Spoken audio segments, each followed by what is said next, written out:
It's just a beautiful thing. I mean, I've never seen a religion that just cuts across the races like Islam.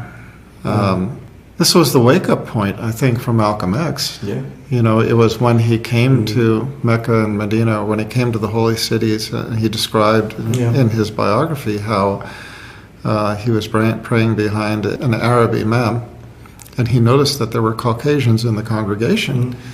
And afterwards he asked the imam, don't you realize that there are some Caucasians in the congregation? And the imam had, actually, it's like, what, huh? And looked around and, as if he had never really thought about it, and said, oh, yeah, of course, And that was very striking to Malcolm X to realize that there were people who didn't even really think about the issue of color.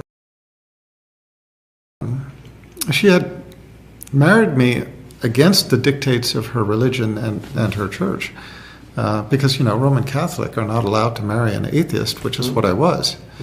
But she married me all the same, and then when I became Muslim, we actually reaffirmed vows and remarried a second time because she was feeling so insecure. But despite all that, she divorced me because I didn't want to have statues all over the house. It's kind of interesting because, subhanAllah, you think of how devoted some people are to their idols. I told her, look, you can have a room in the house that's all yours. Just make it into make it into your own personal sanctuary if you want to. I mean, you can fill the room with whatever you want to. I'll never go in there. I just don't want these statues of a crucified Jesus, bleeding statues of the Passion, and so on all over the house. And I said, so just, put them into one room, and that'll be your room, but leave the house for the rest of us. And by the way, I'm paying for the house. So do I not have the right for this? And she preferred to divorce me than to remove her statues. But in any case, she went. I remember she went to the court. The judge was a lady. The judge asked her, why do you want a divorce? And she just said, I just want out. And she said, is he abusing you? No. Is he hitting you? No. Is there psychological abuse? No. Then why do you want a divorce? I, just want out. I just want to be divorced. And so the judge put a restraining order on me against my wife's wishes and without her asking. You see a lot of new Muslims, they have very difficult times with their family, and when they go in through it, they don't realise that with time it's going to get easier. I remember when I was actually living with my parents at the time. I didn't tell them I was Muslim for over a year, and but when they found out, it was difficult. I had to move out and. Really? Yeah. That's common in England, isn't it? But that was quite easy. It was quite easy for me. But yeah, other new Muslims, they have it tough. Yeah. I've heard so many stories, but I have been struck about how in England, in particular, there seems to be a very low threshold for parents throwing the kids out. I've been amazed by that actually. The family attachment just doesn't seem to be that strong. Hey, we were talking a little bit about our tribe, the Caucasian reverts. One thing I've noticed with interest is that problem does not seem to exist among other ethnicities. The Hispanics, the blacks, and so on. I think generally family ties. I mean, of course, in America, you have the Christians. They have a strong sense of family. Within the South. Really? Well, not always. I would say compared to England, I mean, the families are really broken down now. Yeah, my wife and I met in Amman, Jordan, and we had an arranged marriage, actually, which is a different story. A Westerner going through an arranged marriage is something truly frightening. But, having had the experience of married once in the traditional manner, dating and living together, and then marrying in my days of ignorance, in my pre-Islamic days, and then having an arranged marriage as a Muslim, I would never never get married any other way. SubhanAllah. SubhanAllah. You know, they have a saying in the Middle East, they have a saying that, you know, in the West, women marry for love. Or they, you know, they marry the man they love. And in the Middle East, women love the man they marry. SubhanAllah. And, you know, it's, you know, the dynamic is that love develops between the couple who marry with sincere intentions. But the interesting thing was that when we did get married, she came and joined me in England. So we lived in England for 2 years, and then in America for 1 year. And for the entire time, I just remember my wife saying over and over again, everything is upside down in the West. Everything is upside down. We were newlyweds at the time. We were taking a walk on the streets of Cambridge, and there are many restaurants there, and they all have these large plate glass windows that allow the people inside to see out, and of course, the people outside to see in.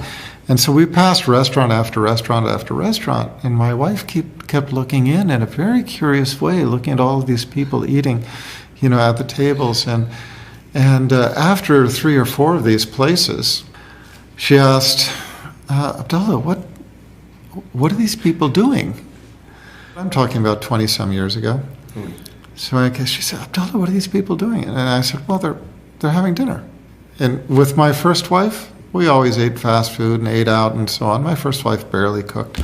And so here I was remarried with a wife who, you know, was cooking and taking care of me and feeding me well and so on. And I really didn't want to go there to eat. And, you know, also to navigate halal, haram food and so on and so forth. I just didn't want to do it. But I saw my wife, you know, looking, and I didn't want to disappoint her. So I said, so would you like to go have dinner, you know, in one of these restaurants? And she said, no. And she looked at me and she said, Abdullah, don't these people have families? SubhanAllah. You know, because, I mean, it's just a beautiful thing. To her eating, you know, eating dinner, you know, it wasn't about the food. It was about the family. It was about the social experience. And, you know, we as Westerners are raised to believe that this is the high life. Yeah. You know, you want to live the high life. You want to go.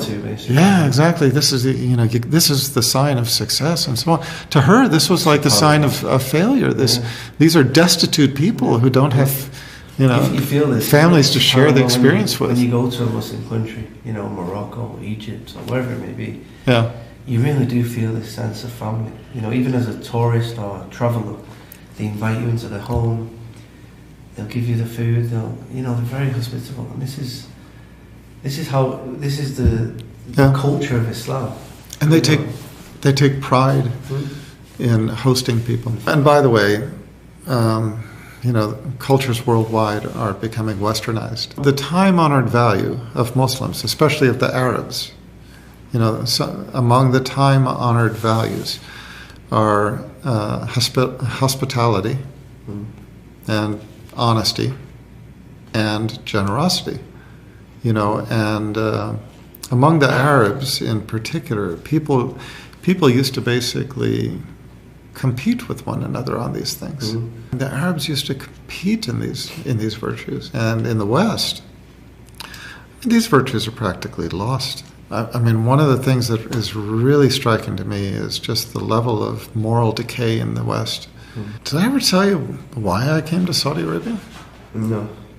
I'm an ophthalmologist. You know, financially, the opportunities in America were much better than the opportunities overseas. I just came upon an advertisement looking for an ophthalmologist here in the Middle East by the group that I did join, which is called Maghribi.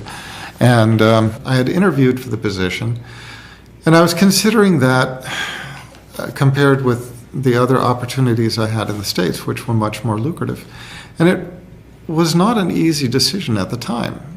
And I was thinking about it back and forth with, you know, talking with my wife, considering the, you know, the advantages of coming to a Muslim country versus the advantages of staying in America and making more money and so on and so forth. Well, right about that time, there was a couple in our area. They were both doctors, and both wildly successful. They were working in private practice. They drove new Mercedes-Benzes every year. They had all the trappings of high financial success in the West. And right about that time, their daughter turned 18, the age of majority in the States. And the moment she turned 18, she went to her parents. She took off her hijab. She said, I want a boyfriend, I want an apartment, I want to live as I want to live. I'm out of here. And she did it. She left the home. She took off her hijab. She started living in the Western style. She started living in Zina with a boyfriend in an apartment, going clubbing, going drinking, and so on and so forth.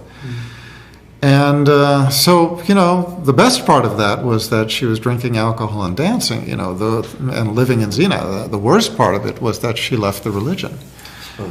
And her mother was just, psychologically destroyed, and she couldn't work. She basically collapsed in her home, and she just stayed at home, crying, and just saying over and over again, I would give everything for my daughter. I'd give everything to have my daughter back. And it was their only child. And my wife and I looked at our situation. We had one daughter who was 1 year old. We just said, you know what, that makes our decision a whole lot easier. And so that's why I accepted the position here in the Middle East. And the rewards of living in Saudi Arabia and in Medina in specific just are difficult to count. You realize how unimportant money really is.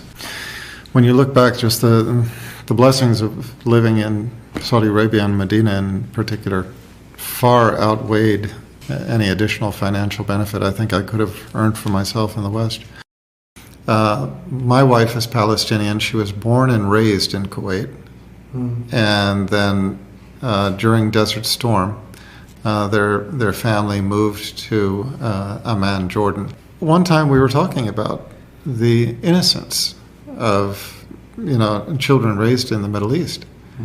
And because she was the oldest in the family, she had raised a lot of her brothers and sisters, or helped with their raising. Which, by the way, is something else that it's an amazing thing to see how tight the families are in the Middle East.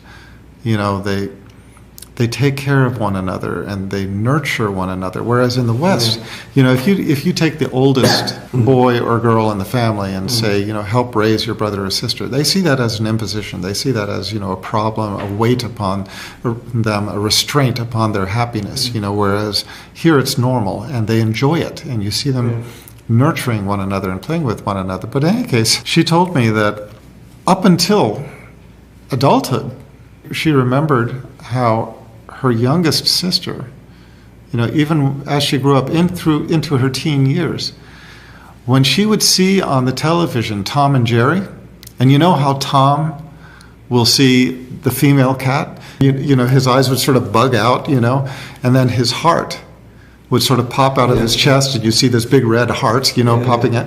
When her youngest sister, who's named Heba, when Heba would see this, she would turn away from the television blushing. That was the level of innocence of these, just a beautiful level of innocence of the fitra of the people of this area. Now, okay, you compare that with, take even a 9 or a 10-year-old in America, and the studies show that the average child in America, by the time they're 9 or 10, have been exposed through the internet to hardcore pornography. Not just nudity, but hardcore pornography. Where is the innocence anymore? And if you're losing your innocence, if you're losing your visual and your mental and your spiritual innocence at that age, what's the chance for you as you grow up? It's terrible. It's frightening. Yeah, it is frightening.